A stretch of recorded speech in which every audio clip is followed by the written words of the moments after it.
Hi friends, this is Christy De La Cruz and I'm coming to you with another video, the second in a series, on the virtual workplace and professionals with ADD and ADHD. And my bit of advice for you today is that it helps to have a specific dedicated workspace or two when you're going to be working from home. And how I describe that, I'm actually working from my dining room today.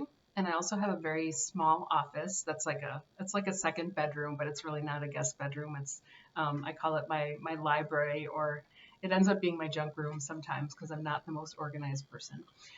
So I typically, because my husband works outside the home, I typically work from my dining room. There's really good light here.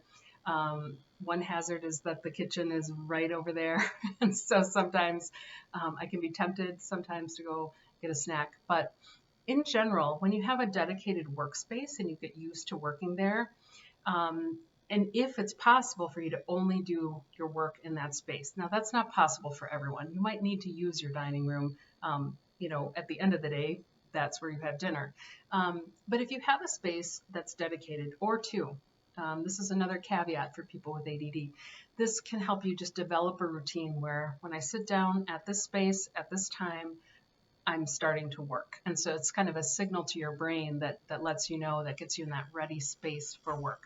Now, I have two workspaces. So on the days when my husband is here and he's in the living room, which is adjacent to our dining room, I have my little office and I have a card table set up, and it's kind of nice. I've got a lot of space there, and I've got my computer set up in a nice way so that it's kind of propped up on something so that I can look directly into it instead of staring down.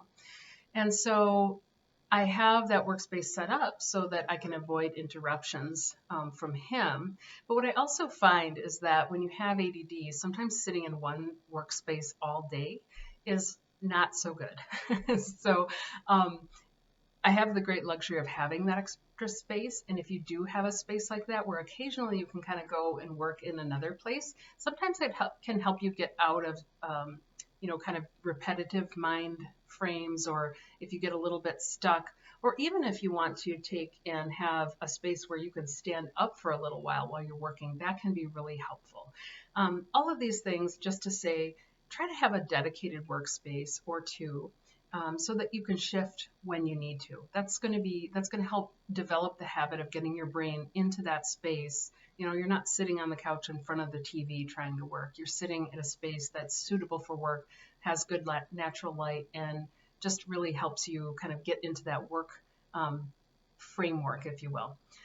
All right, that's all for today, but I will be posting more videos on helpful tips for the virtual workplace for ADHD and ADD. And so if you do want more information or need more, or think you could benefit from some coaching on this and some greater support, feel free to look in the links below and you can get more information that way. Thank you.